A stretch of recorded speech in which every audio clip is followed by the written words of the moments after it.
this week on TDL Synth Chat, Matt Atkinson is going to be joining us to talk about his love of FM synthesizers and DXs. He's got a whole range of DXs, bought and sold a lot. And we're going to be talking about that and the different boards that you can fit in the DXs as well. We'll also be talking about the V50, kind of forgotten one of the DX synths or the FM synths from Yamaha. He'll be explaining why he loves that so much. And at the end of the video, he's doing some audio demos from the V50 of his own custom sounds as well, some of the presets as well. So stay tuned for the end of the video for that as well. I think you're going to enjoy this. Right, let's get straight to Matt. Matt, welcome to the show. Hi Ian, nice to be on here. Yeah, it's great to see you on the show, and for audio listeners as well, a great pair of synths sat behind you there as well. Yes, I've got a DX7 and a DX9. There's something about the industrial design of those original DXs. That captures a moment in time, I think, in that sort of early 80s period. It does. It's the ultimate kind of synth, really. I mean, you know, when I was younger, you'd watch Top of the Pops, and everyone was there with the DX7. It was like, oh, I want one of those. You know, I mean, I remember I first got into synths probably around the age of 12 when I went to secondary school, and I remember going into the music department as a young, naive 12-year-old, and they had a little store cupboard. And in this store cupboard was a Korg Delta, and I've never seen, you know, being 12, I'd never seen a synthesizer before. It was like, wow, look at that thing, look at all the knobs on that. So that was my first introduction to synths. And a friend of mine who was in the same class as me, we were both Jean-Michel Jarre fans. Right. Yeah. And we formed a little band called Synthetic, and we just played like our own versions of Jean-Michel Jarre songs. But his name was Ross, and his parents bought him a DX21 for his 13th birthday, and I was like, wow, you know, a DX21 kind of thing. And my parents bought me a Korg Poly 61 for mine, and I was chuffed to bits with it at the time. But you know, you think back in the sort of mid 1980s. Nobody really wanted analog then. It was, you turn the telly on, it would be Yamaha DX this, DX that. So I was a little bit jealous that he had a DX21 and I only had a Korg Poly 61. And of course, back then as well, you could name your sounds on a DX, but with the Korg, you couldn't. It was just a numerical display. So yeah. I was a little bit sort of, you know, a little bit sort of smitten by his DX21. And that was really my first introduction into synthesizers. So were you into sort of music or trained musician or anything like that at that period? Were you trained? I mean, I play a few instruments actually, sort of piano, keyboard, guitar, bass, drums, all the sort of contemporary instruments. But when I was young, I had piano lessons for a couple of years, but really I used to just play by ear. And I remember it was my piano teacher was getting me ready to do my grade 5 piano exam, and she realized that I wasn't actually reading the music. I was just watching her play, seeing what she was doing, and then doing my sort of version of it. And she said, I'm sorry to say, but you're unteachable. You know, we'll put you in for the exam, but you're unteachable. And I did actually pass, so I did get my grade 5 piano. But she said after that she doesn't think she could teach me anymore. But I just sort of taught myself, really. The same with everything. I mean, I had drum lessons when I was younger for a year or so at school, and then just picked it up for myself and just did my own thing. Yeah. Really. So trained musician a little bit, more self-taught, I'd say. Yeah. And was it just seeing the synth in the cupboard there, that's what's this? Or were you aware of, like, because you're into Jean-Michel Jarre, were you aware of synthesizers and electronic music? A little bit, yeah. Yeah, I was, but I'd never played one at that point, so I didn't know what it was, what it could do. I remember looking at the front panel on it and going, attack, what does attack do? Is that like if I put that fade rep, is it going to make like tank noises or machine gun noises and stuff like that? So, yeah, I mean, you know, I didn't know anything about synthesizers at that point in time, so I was just sort of self-taught, really. But yeah, I remember setting my eyes on this Korg Delta and thinking, wow. And they also had a couple of little Yamahas there as well. They had a couple of the MK100 Porter sounds that had just come out around that time, and I remember borrowing one of those for a weekend and being quite blown away by one of those as well. But it was the Korg that really got me into synthesizers. And I think going back into like what you were saying, something we discussed. We talked DX on a few shows with different people now, and especially for anybody from the UK, that image of Top of the Pops and seeing people playing a DX7 on Top of the Pops, it instantly was the thing that you wanted, wasn't it? I mean, I got for my 15th Christmas, I think it was Christmas 15, my grandparents bought me the DX100, which you've got behind me there, and that was purely because I'd seen the DX7 on Top of the Pops, and that's, and I knew I couldn't have that one. They were so expensive back then, weren't they? It was and my grandfather was an organist, so he had the Yamaha home organs type things. Yeah. So I used to go with him to the music shop and play on the synth. I didn't want to touch the organ. I wanted to play on the synths, and that's where I saw the DX100. But yeah, it's that Top of the Pops moment, and of course it's a different. And I think people you forget that if you weren't from that generation, you don't realise. But at that time, you wanted to recreate real sounds, so if you had a synth, you wanted to create a guitar sound or a piano or a banjo or stuff. Back then it was trying to recreate real instruments rather than making sort of synthesizer sounds, wasn't it?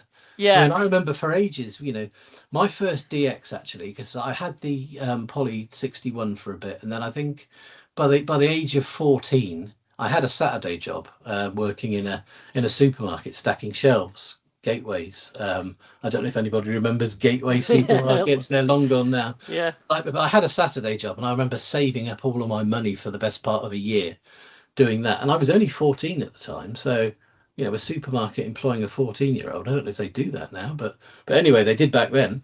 And I remember going out, and the DX11 had just come out. The Mark II DX7 and the DX11 had come out, where they'd sort of rebranded slightly and gone for a slightly different look rather than the old DX logo. And I bought a DX11, and I remember being absolutely blown away by the DX11, thinking, wow. But I used to sit down for hours and hours and hours with the DX, trying to make the perfect piano sound, and I could sort of get close. I remember making something out of a harp sound and messing about with the algorithms and grittying it up a little bit and thinking, well, the lower octave and a half sounds just like a piano, but the rest of it doesn't. And that was the problem. I mean, DXs have always come close, but they're never good at mimicking a proper acoustic piano. Electric pianos, I mean, DX7's famous for its electric piano sound. Yeah. And so that's one thing actually I found with DXs, which something I haven't really been able to totally recreate, is the responsiveness, especially like electric pianos. I think is a good example of that, one of the presets one. But the guitar ones, there's a 12 string and some other ones where you play it quietly. It's a really quite soft, gentle sound, and if you whack the key, it suddenly springs alive with this real bright sound. And it's something that's really hard to do, I think, with analog synthesis to get that expressiveness. Oh yeah, you can't do it. I mean, the good thing about FM is that if you go in, you've got the velocity sensitivity, and you can go in, and if you mess about with your operator sort of levels and with the velocity, you can get some really twangy sort of sounds. I mean, I remember again going back to around about the time when I bought the DX11, the DX7 Mark II had just come out. And I remember sending off. I used to get a music technology magazine. Oh, I used to love that. All that sort of stuff, yeah. And but I think, was it Melody Maker or something? I don't know, but I saw an advert, and it was an advert for the Yamaha DX, and you could send away and get a cassette tape. I've got it. Of a demo of the DX7S. Yeah, I've got that tape. You've got it, have you? Yeah. Yeah. And they had the acoustic guitar with the sliding strings. Do you remember? That's it. Yep. Yeah. Yeah. And it was wow. I've actually uploaded that. So if you go on the digitallifestyle.com, I've put it in the miscellaneous things so you can stream that tape. Yeah. So check that out because it'll bring back some memories. I've still got it somewhere around there, but I don't know where mine's gone. I must have lent it out to somebody years ago and lost I've actually got the DX100 tape as well. That's got the DX, which is that's on the site as well. But that's even crazier because that's a mad fake radio show, and it's crazy, but yeah. But they were that tape. I distinctly remember that when I first heard that guitar sound, I was like, wow, this is amazing. Yeah, it was the sliding strings, wasn't it? Yeah. It was like, wow, it sounds just like a guitar. Yeah, and that's the era people were. I used to have I had a DX11 for a number of years actually. I wish I kept that because it had a kind of a really distorted lead sound that I've never been able to recreate.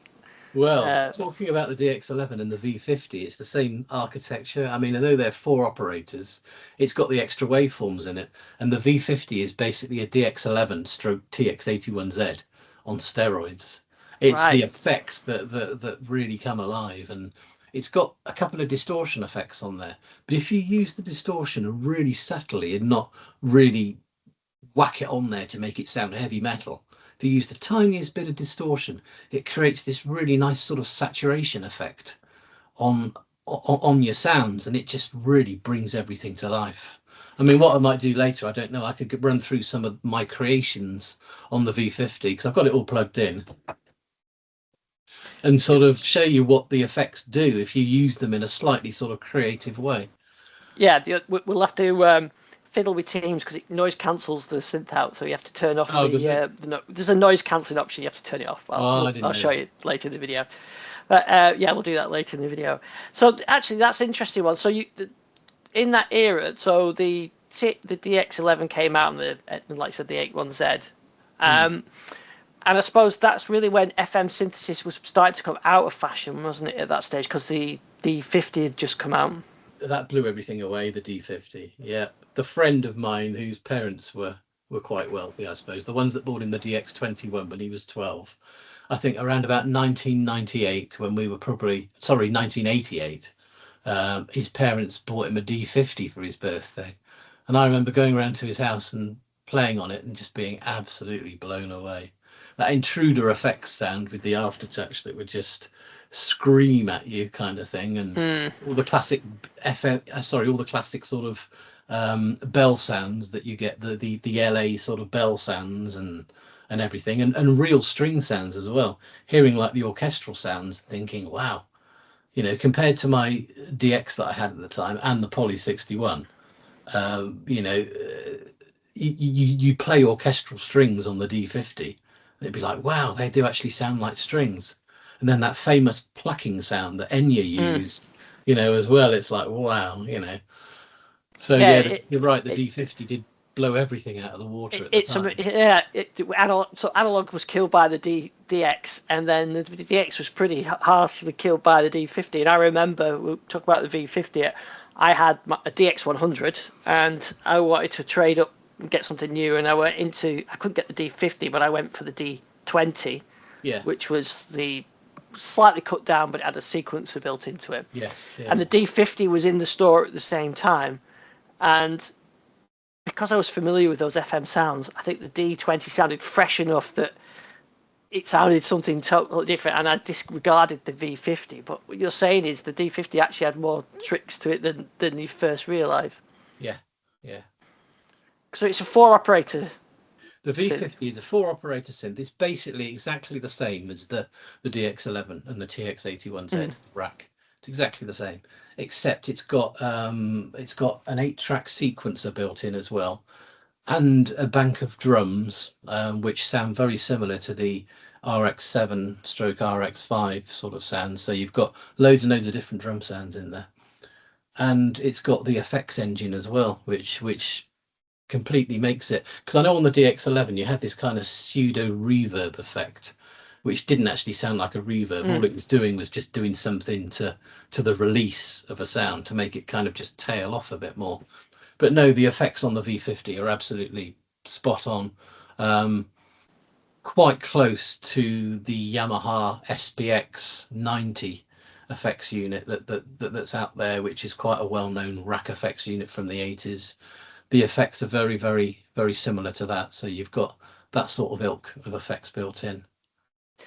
And then, so at that time, then when you had the D50, and then going beyond that, then we had like the M1 and the sort of the Romplers and workstation. Did you then like keep the D50 or V50, or were you sort of thinking, oh, this is old, I'm moving on? This is the second one that I've had. No, I sold the original one years and years and years ago, and years later I regretted it. And I always thought, well, if one comes up at the right price, I'll go for it. And I remember seeing one probably about 10 years ago on eBay where the battery had failed on it and all the sounds had gone. And I was the only person that bidded on it, and I got it for 60 odd quid, which I thought, wow, 60 odd pounds. So the first thing I did was stick a new battery in, and just searched online for the sounds, I think, and managed to get the factory sounds in there. I can't remember if I did that, or did I can't remember what I did actually, but I did something to restore the factory sounds. And I've owned quite a few DXs over the years. I mean, I've probably had all of them apart from a DX1, a DX5, and a DX100. I've owned a DX21, DX27. I've had a couple of DX27s over the years. I've had about 5 DX7s. This is probably the 5th DX7 I've had. And I've had a couple that I really wish that I didn't sell at the time, but I did. So, yeah. So you moved away from the DXs into the whatever the thing was at the time. Yeah, I mean, I've always kept some sort of FM thing in the studio because I do like certain sounds that they do, and I mean, I've been sort of doing music for, I wouldn't say professionally and making a living out of it, but I've been into it for a really long time, probably since I was in my teens, just building up my little sort of home studio kind of thing. So I've always had a bit of FM in the studio, but I've always been interested more in sort of electronic music and that kind of thing. And of course the DXs were famous in sort of dance music, and particularly Orbital. I'm quite a fan of the band Orbital, and the famous Lately Bass sound, which is in a DX, you know, and there's something similar in a DX11. I can't remember if it's called Lately Bass or not, but anyway, I can't remember. On the DX100, there's solid bass, which is very similar. Yeah. But when I bought the V50, I still had a couple of other DXs. So what I did, I hooked them up, and all the classic sounds like solid bass, electric bass, pluck bass from the DX sort of range, the electric pianos and a few others, I just sent via MIDI sysex to the V50. So I've got banks of all the classic DX sounds as well. So I don't physically need a room full of DX synths now, because all the sounds that I used to like, I've transferred over to the V50, and I've got my own sort of custom versions of them. So what made you sort of sell them and then reacquire them? I don't know really. I mean, it might have been money. I can't remember, or I might have just got, because I got into analog stuff as well a few years ago, and I've got quite a few analog synths as well.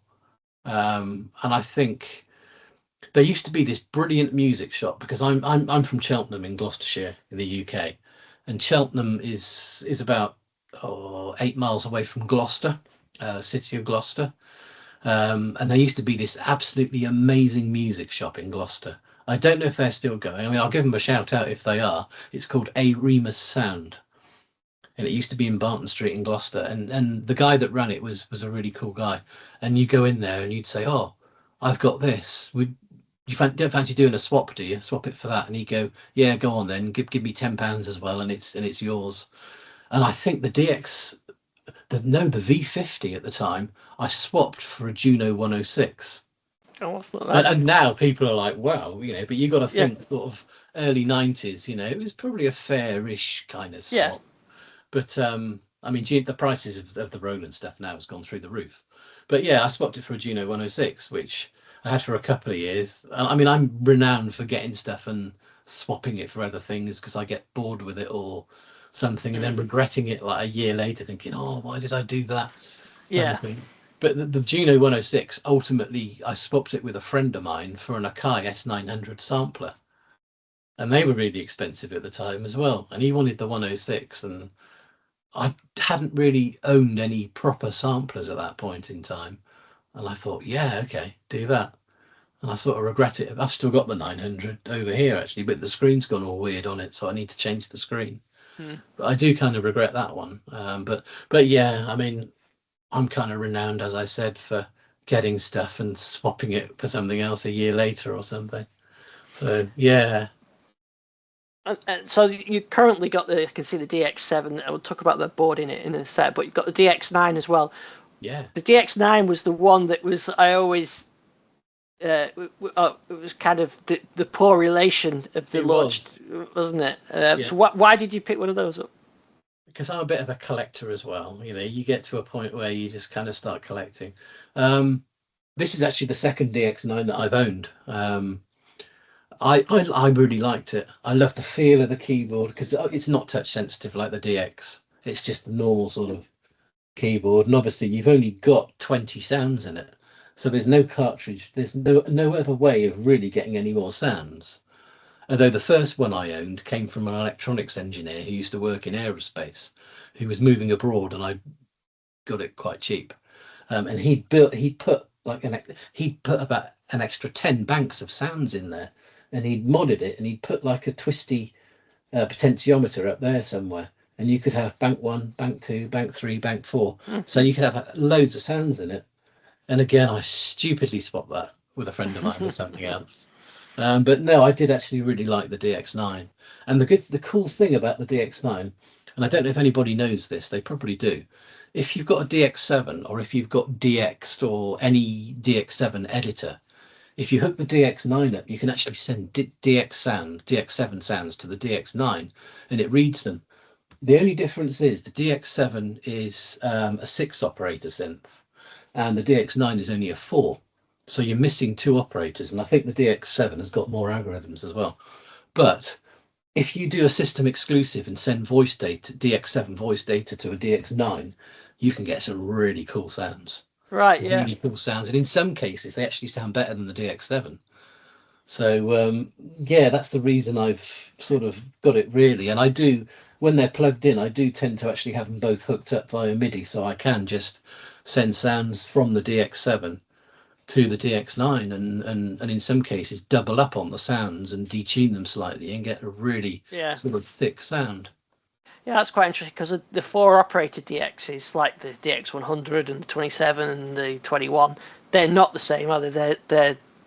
They're 4 operator like that, but a different way of working. Different way of working, but in all fairness, some of the sounds on the 4 operator synth sound better than the sounds on the DX7, which is a 6 operator. I remember the first time I actually got hold of a DX7, I was really disappointed with it.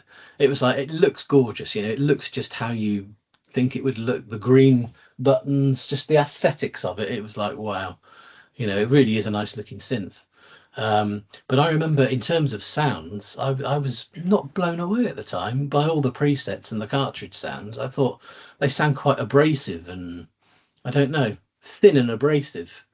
I cut through, but they're thin and abrasive. They're not rich, sort of thick sounds. I always had DX sort of 7 envy with my DX100 because I always thought, if only I had a DX7, I would be making sounds. I would sound like Duran Duran. But of course, not knowing that, you know, Duran Duran weren't using DXs, even though they on top of the pops they might be, but not in reality. Prop synthesizer. I mean, on top of the pops, they had lots of equipment that were just props. So I think they did have a DX7 that was part of their prop department. So if a band turned up without a keyboard, it's like, there you go, there's a DX7, play that. Yeah.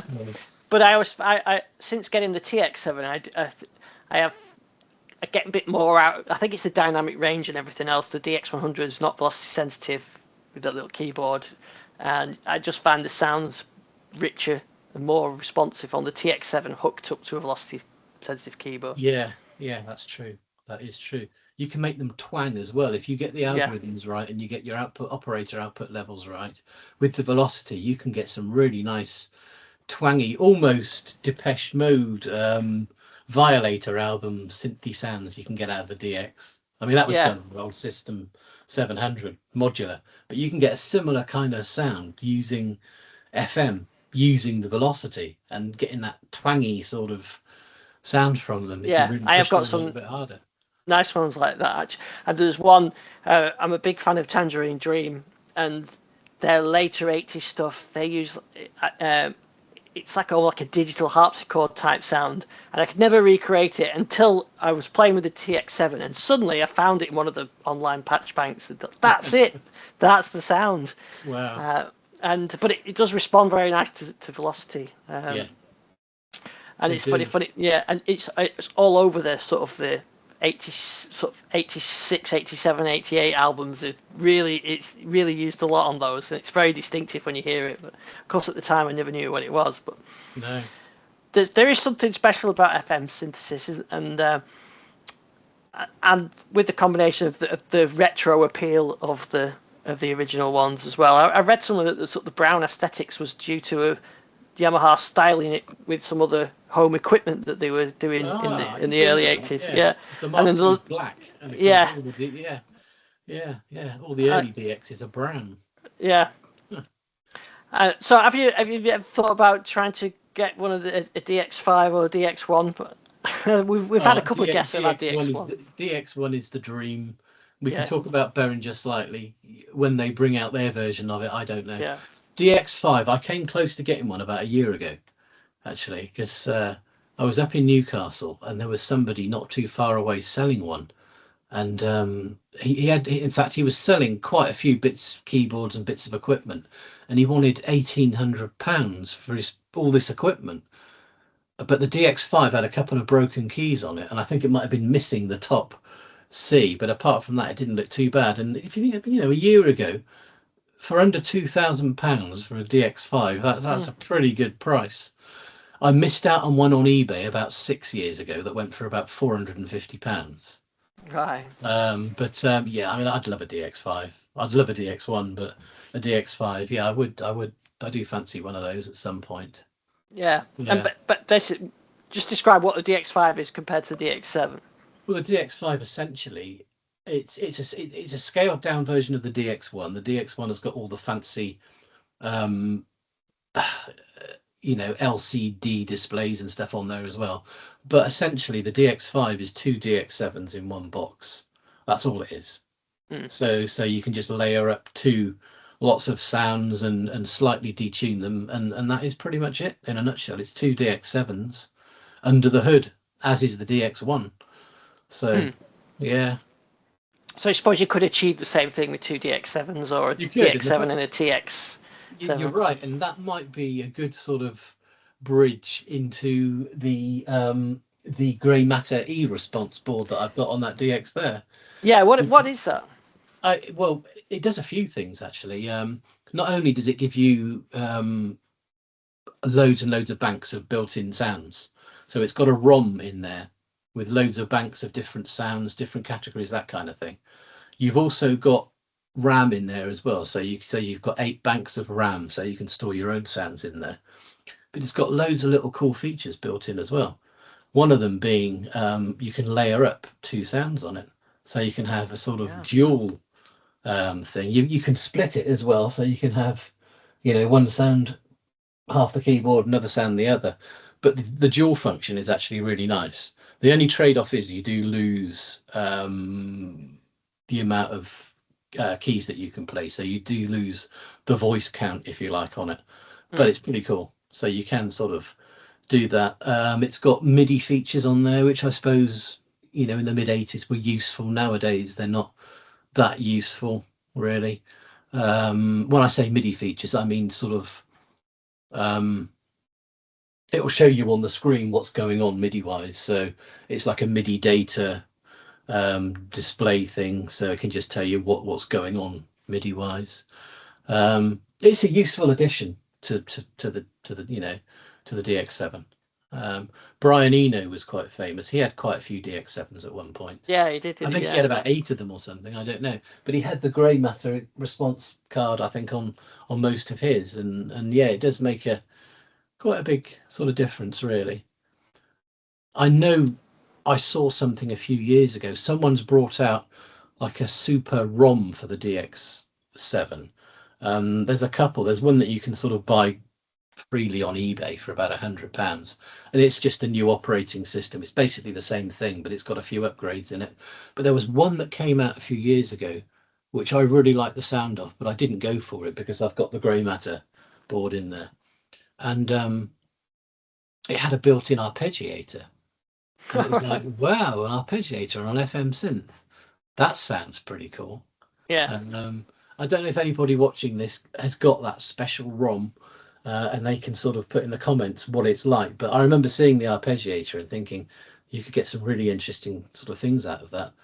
I don't know if it's MIDI syncable, whether if it will sort of recognize a MIDI clock if you've got everything hooked up and it will sync up. I really don't know, but yeah, I wish the Grey Matters had an arpeggiator in it. That would be really quite nice. Yeah, it would. Yeah, it's an interesting. I remember when you quite a few. I've got a DW8000, Korg DW8000, and there's a ROM expansion and an expansion kit for that. I haven't got it, but I read it. I remember reading about it, and it's quite interesting how these third-party vendors could bring out add-ons for big existing synths. Yeah. It makes you wonder why Yamaha didn't do that at the time, but I suppose they wanted you to get the next model. I suppose they did. Yeah. I mean, there's always been people out there that like to sort of modify equipment and play around, and it's almost a form of early circuit bending, I suppose. But yeah, I suppose the manufacturers, you're right, they're against that sort of thing. And of course, it would take some courage to back then to go in and start messing about with a new synth, because I mean straight away you'd void your warranty on it. And you'd really have to know what you were doing, wouldn't you, to start messing about with things. Yeah, it's not like you could just get another one off eBay or something like that if you've just spent whatever amount. Yeah, small price of a small car on a new DX. Yeah. And have you ever looked or owned any of the rack-mounted versions? I've owned a couple of TX81Zs over the years. I've never had a TX7. I had one of Yamaha's rack samplers. I forget what that was called. The T something. Oh, TW something. Yeah, TXW or something. It was supposed to be incredibly complicated to program. Yeah, it was. It was beyond me. I just didn't have the time at the time to really get in and do it. But I did download, or I did find the Typhoon software for it, which was supposed to sort of improve it or do something. But yeah, so I had that for a while, but never really got into it. I think rack synths from Yamaha. No, I mean, of course they do the DXs in a rack, don't they? Or the Mark II DX7. They do a rack version of that. Yeah. I always fancied the is it the TX816 or something? I don't know. It's like a modular thing with the TF1 and you could put Yamaha modules that would go in. Yeah, I've always fancied one of those at some point. Yeah, I think that it's like you could have 8 DXs, DX7s in one rack. Yeah, they had these little modules, didn't they, in a 5U rack? Yeah. And each one of these modules with a little 2-digit LED display on there, it was essentially a DX7. So you're right. You could have 8 DX7s, 6 DX7s, or I mean, I've seen rack versions of that where people have only had 4 modules in there. I've seen some that have been full. I've seen all sorts, but yeah. And I think that was designed to go with Yamaha's QX1 sequencer, which I also owned for a while and regretted getting rid of that. I've got a QX3, which is the newer version, which is a lot easier to use, which I do quite like. But yeah, I think that module did come out really to be used with the QX1 and something like a KX88 or something back in the day when Yamaha were doing all that sort of stuff. And you pair it with the drum machine that I've got, which is the RX5. Oh, cool! Yeah, I have one of those too. Yeah, I thought it was pretty cool actually. It's a nice machine. It's programming's a bit fiddly, but it's got sort of very characteristic sounds. They're not the grimy sort of early 80s RX sort of 7 type ones. They are quite clean, but they have got their unique characteristics. Yeah, the RX5 with me is a bit of a sore point. I had one for a bit. I remember, oh God, we're talking like 15, 20 odd years ago now. There was another music shop in Bristol. It was called, what was it called? EMIS Music, EMIS. And it was a great shop full of keyboards and synths. And I went in there and I used to have, which I bought off a friend, an Oberheim DX drum machine. Oh, lovely. Yeah, and of course now they're worth a fortune. Mm. It didn't sound that great. I mean, some people will probably argue with me, going, "Yeah, it sounds amazing," but you were quite limited with the Oberheim DX. It didn't have MIDI, and I stupidly swapped my Oberheim DX, which was in mint condition, for an RX5, because at the time my head was in, I don't know, I was just thinking, yeah, I fancy an RX5, and I had the RX5 for a few years, and yeah, it was okay. I mean, you can get cartridges for it with additional sounds and stuff. So I keep meaning to have a look at that and maybe get one of those. And of course, nowadays you've got people that do these mods where they've modded everything, so you can put a different chipset in and get like classic Roland TR-808 and TR-909 sounds coming out of a Yamaha. So, I thought about it, but it's the worst of the you get the worst of the program interface. That you get nice sounds, but the worst program interface in respect. So I kind of think, well, is it the I tend to use it for the sounds rather than the program interface, so the cartridge would kind of be not necessarily worth it for me. Yeah, but the RX5, because I got the QX3 years after getting rid of the RX5, and the QX3 would sit nicely next to an RX5. They're the two. They're the same sort of size. They look virtually kind of identical, to the point. I mean, the QX has got like a keyboard, QWERTY sort of keyboard type thing built in, but the casing size and everything else, they look like sort of brother and sister, so they would look good on a stand. Pair that with, didn't they have a MDF something, the disk drive reader or something? Storage. It's so funny you should say that. Yeah, I used to have one of them as well. Ended up selling it. What was it called? The something one, MDF MIDI data filer. That was it. MIDI data filer. It had an MDF one, and then they brought out another one a few years later.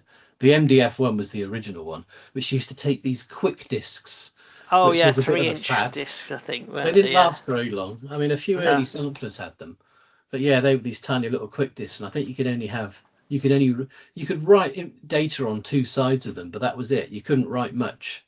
It was like a disc version of a cassette tape, where you just had two things on either side. So. Yeah. And did you ever play with the Yamaha CX5, the computer? Yes, and again, I had one of those for a while as well, with a few of the cartridges. And I had the keyboard that goes with it. Like it was a little 4-octave thing, or 5. It wasn't 5 octaves. I think it was 4 octaves. Yeah. I did, and I liked it, but I didn't find it very usable with what I was doing at the time. Implementing it with my setup, it wouldn't really do it, and I found it quite basic. I mean, I think that was 4-operator FM as well. It was, yeah. But it was very, very basic, and the things you could do on it weren't great. I'd say it was probably more of an educational tool than a usable sort of studio tool. I mean, they had one in my school. That's where I've seen one. And you say basic? Well, they were literally basic, as they ran Microsoft Basic, didn't they? As an operating system, But I think they were educational things. But I always thought it'd be quite interesting to play one. I played one at Synthfest. Someone was had one on there and exhibiting it. And you're right, it's very basic for it was. And the sounds it's the same sound chip as the DX100. Yeah.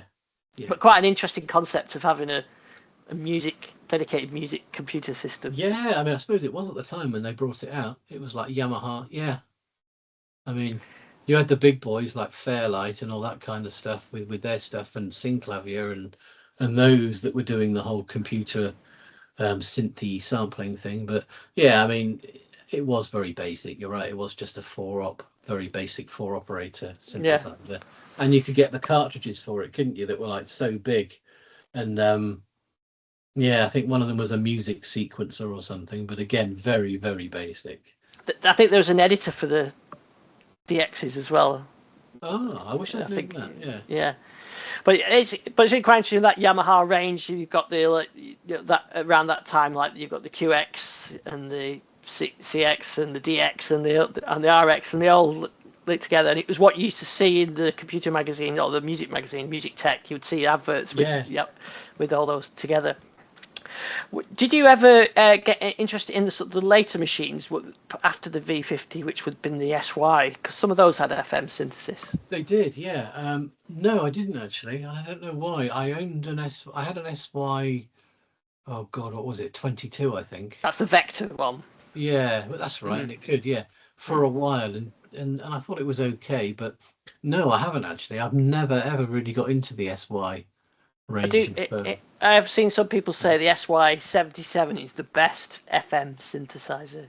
Yeah, I've heard that as well actually, because the next one up is samples as well, doesn't it? Or it's a workstation or something. Yeah, the 88 or something.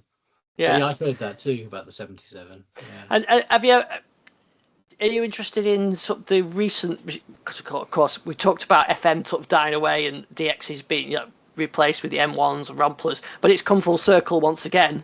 Yeah. And these things are back popular again. Not just for the vintage element, but the fact people like that FM sound, especially dance music and things. Yeah. Have you interested in any of the newer things like there's a few different ones on the market, but including the OPSix, the Korg OPSix, and some other ones? Have you tried any of those? I've never played them yet. I mean, I've watched a few YouTube videos about them when they've come out, and they do sound quite nice, and you can pick them up for a decent sort of price now. But I don't know. I mean, I've never really played them yet, so I couldn't really say. But I mean, the problem with the early DX stuff like these and again the V50, there's no sort of filter on them. There's no analog filter, so you've got no cutoff, you've got no resonance, you've got nothing like that. You have to try and do it all within operator output levels and trying to do things with an envelope, so you can't really sort of do that. I think a lot of the newer FM stuff, and I might be wrong, certainly the Korg and others, I think they come with sort of analog type filters. They do, yeah. Yeah, so I mean, sound capabilities, the things you can do now then are probably, endless.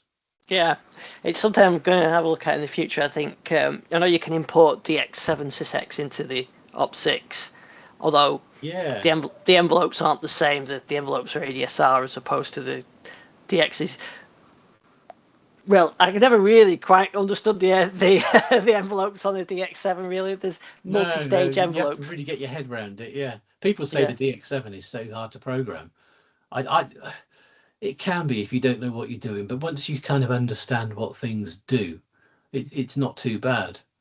I remember reading somewhere in one of the magazines, it was an interview with some famous 80s person, and they were saying the DX7 is harder to program than a Fairlight. A Fairlight is actually quite easy once you know what you're doing, but a DX7 is, impossible if you don't know what you're doing. So, and have you tried any of the manager tools? The one I use is called DX Manager. But there's others out there for managing sort of your patches and things.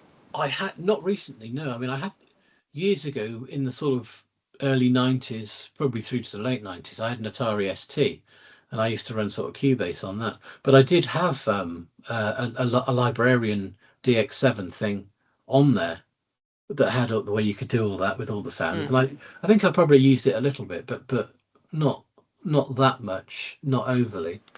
There's lots of free ones, but the one I got, I think it was £10 or £20. It wasn't for a one-off fee. It's called DX Manager. I've got a full video of it on my channel actually, but it's great for managing patches. You can do real-time sound editing, which of course on the TX7 you can't do anything. There's no front panel editing, so it's the only way of doing it. But it's great for managing the libraries, so you can, there's so many libraries available on the internet that. Yeah. And for auditioning, I've literally got thousands, and you can audition them just by clicking on the sound name, and it sends it straight down. You can play it, and then click on the next one, play it. So it's a nice, easy way. You don't have to send whole banks down. You can do one at a time. Yeah. It's a nice tool for that. Yeah, probably worth getting actually. Yeah, and I know you can use DX as well, the software to send the banks down as well. Yeah. But there's a lot of life in these DX synths. Yeah, I think really, isn't there? Yeah, I think there is. I mean, they do offer something different. They do cut through. I mean, a lot of analog stuff's known for its warmth, and I think the FM stuff does cut through quite a lot, and it can be quite abrasive sometimes. But yeah, I think it's certainly got a place. If I just go through some of the sounds, then 'cause there's quite a few that I've sort of made myself. The first sort of bank is really a lot of the sounds I copied over from my sort of early DXs. So you've got, I like that. Solid bass, pluck bass. You've got all these in your DX100, haven't you? Synth bass. Oh yeah, I like that. Mono bass.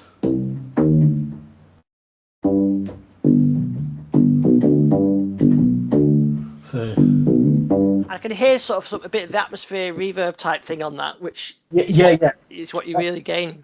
I've put probably effects on most of the sounds that I've got on there, but only subtle kind of effects. But yeah, there's like a gated reverb on there.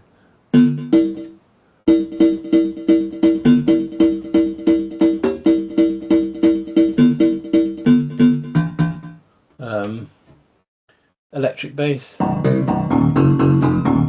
which I have got a reverb on there as well, like a sort of room reverb, just to add a little bit of atmosphere. Yeah.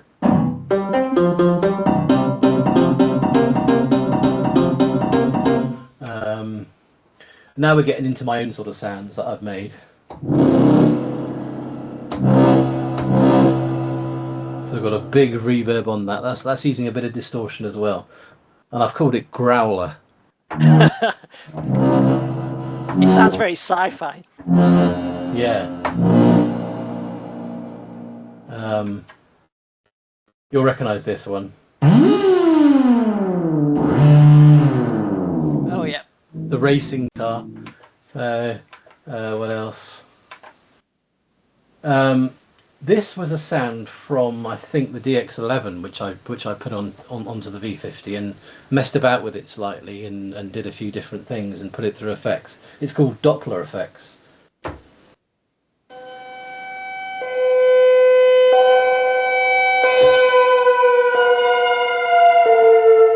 So yeah, through a big reverb, it really does sound quite, yeah, sci-fi. Yeah, that's great. What else have we got? This is one of mine as well. It's called Venus Rain.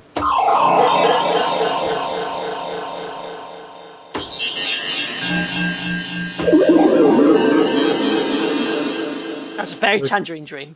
Yeah. I mean, I used to love Tangerine Dream, but I do love sort of weird sort of synthy sounds as well.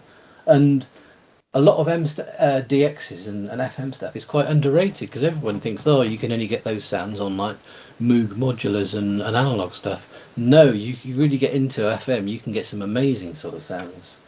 Again, this I think this is from the DX21, 27 and DX100 sort of series. It's called Space Talk. With a few, and again through effects, through a bit of reverb.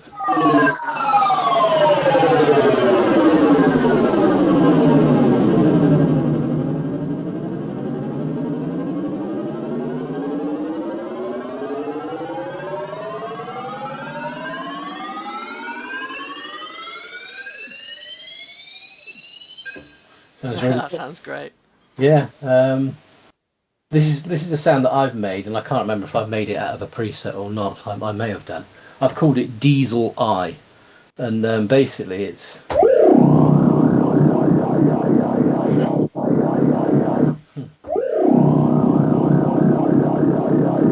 So yeah, this is a classic off the early DX4 operators. Hole in One. Oh yes, I've got that on the DX100. Smash. FM stuff is quite good. You can get some quite decent square wave sounds out of FM as well. You can't really do it on the early stuff like the DX7 because it hasn't got the additional waveforms. But using the additional waveforms on the slightly newer FM stuff, you can get sort of square wave.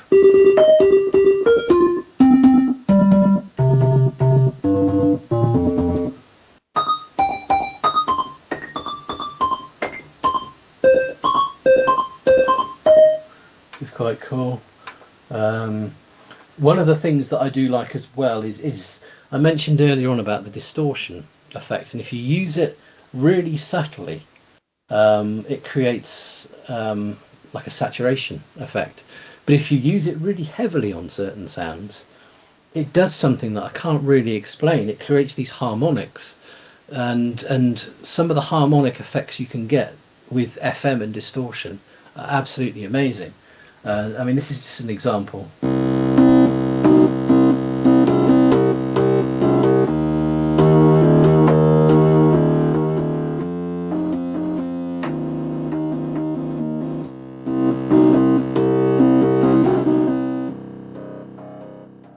Loads, really. I mean, it's such a fun synth to program, the V50. It really is, because the effects section, because all the effects are editable, you can go in and just edit all sorts of parts of the effects.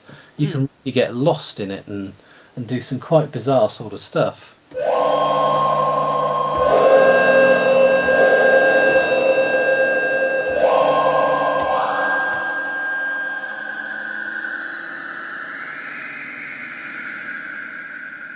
It doesn't sound like your traditional EP1. No, it doesn't. That's the joy of it. It's funny you should say that, because what's the next sound? Piano.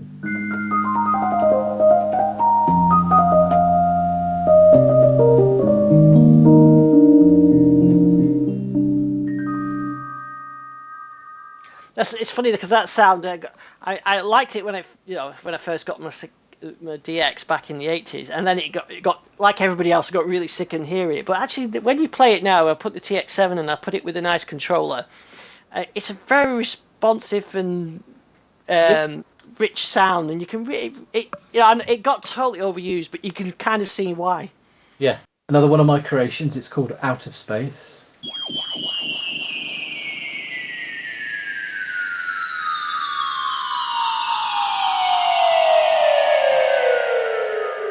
So yeah.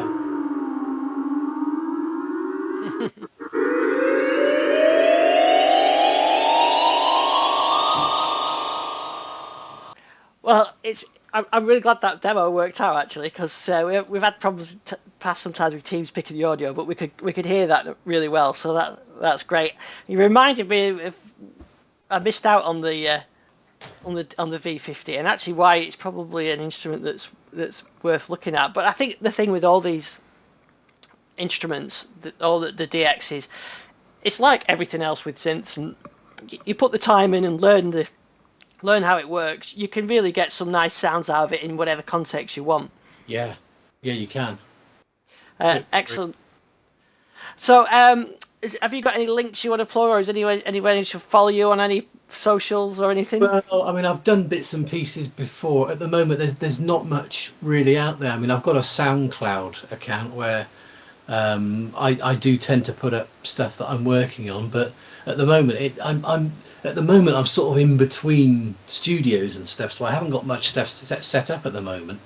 So I'd say at this point in time, not really. I mean, you could do a SoundCloud search for Matt JB Atkinson, and I think I've only got one track up there, and it's a kind of mellow, progressive-y kind of house sort of dancey tune.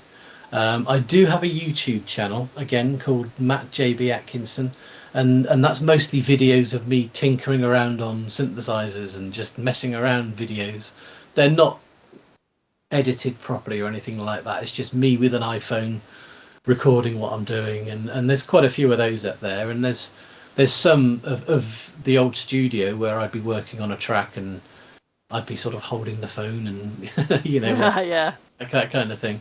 So I suppose you could try those two avenues for now, but it's something I am going to be working on, and I hope at some point I do have something sort of decent and credible up there where people can go and watch stuff and listen to stuff and that sort of thing.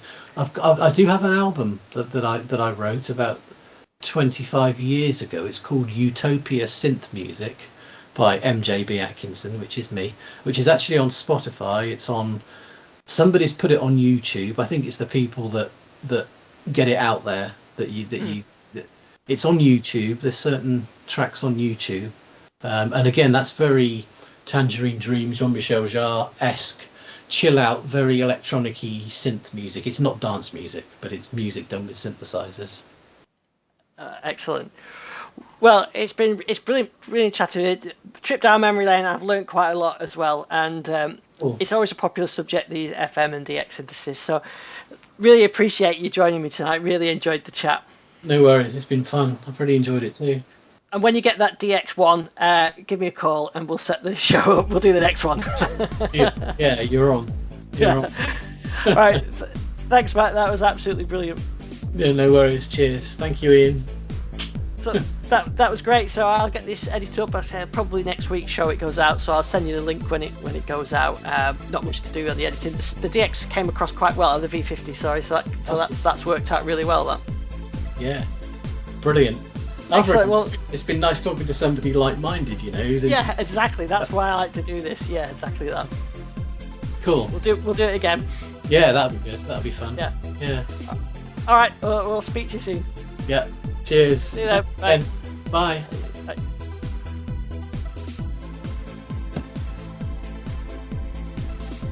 Coming up this week on TDL Synth Chat, Matt Atkinson